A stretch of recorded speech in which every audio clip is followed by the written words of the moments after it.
tonight I'm going to talk about an issue that I think the conservative world doesn't always see.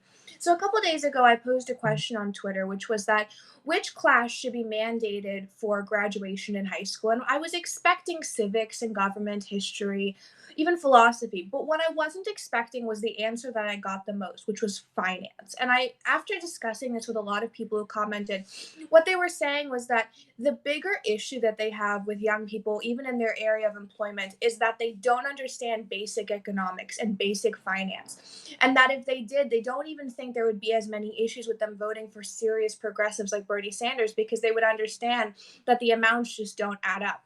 And this got me thinking that the real issue with young people right now is that they don't understand how good the economy is because they were never taught about finance and economics. And that's something that's different than what I think a lot of other people think, which is that the issue is they were never taught about civics or government or history. At the end of the day, all of those topics on some level are going to be controversial. On some level, you're going to have people with different opinions. But with finance and economics, you can't really have different opinions if you're just looking at data because the numbers don't lie. So I'll give you a couple examples here. The current dollar level of the current level GDP increase was 3.5%. That's something that's not a lie. You can't manufacture that. But young people don't know about it and they don't understand it because they don't understand economics or finance because they were never taught about it. And a lot of times conservatives will go on the street and they'll ask questions about social issues. They'll ask questions about guns, but they never ask questions like, do you know what the Dow Jones is? Do you know what the NASDAQ is? Do you know what our economy is? And that's why so many young people think you can just increase the minimum wage to $15 and it's just going to be fine because they don't understand the basics of the economy. And I know that's true because I was never taught them in school. I was never taught what the NASDAQ was or what the Dow was. I found that out on my own in my family. That was not something that was taught in classes. So if I wasn't taught it and none of my friends were taught it, how can we expect the millions of young people out there to understand how good the economy is doing if they don't even understand what our economy is? I'll give you a couple other examples. So right now the small business optimism is at a record high. Young people don't know what that means. There are more than 100 utility companies that have announced lower rates.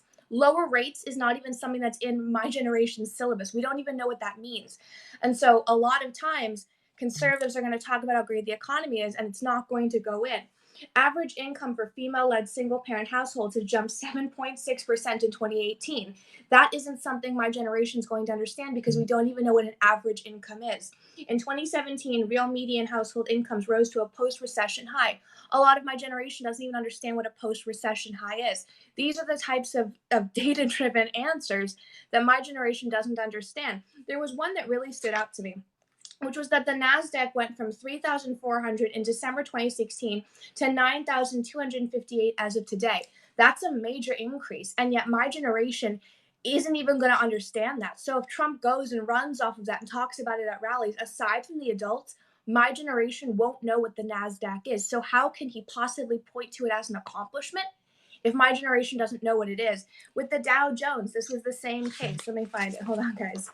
The Dow Jones was a similar case, which is that it jumped substantially from 19,000 to 29,000. So from 19,000 in 2016 to 29,000 as of now. My generation doesn't even know what the Dow means, how it's calculated. So how can President Trump run on it? So just in closing, I think it's important for conservatives and Republicans to understand that you can have a fantastic economy. It can be red hot.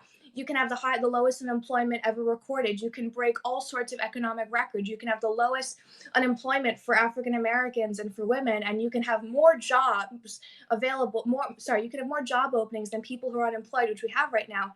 But it's not going to matter if my generation has no idea about the basics of the economy and there's no effort to correct that. I don't think we need to teach civics. I think we need to teach finances and we need to teach economics at a crisis level because that's what's going to matter. And that's how Republicans can continue to run on an economy and not on issues they might find controversial. So thank you, everyone. I know that was a little bit longer. Please retweet this, like this, share it, and tell me your thoughts below. And understand that I'm not saying civics isn't important, but I think the real education gap in this country is finances and economics. And I think that that's because a lot of teachers don't want to teach it. And honestly, the ones who do might manipulate it more with their political agenda. Good night, everybody.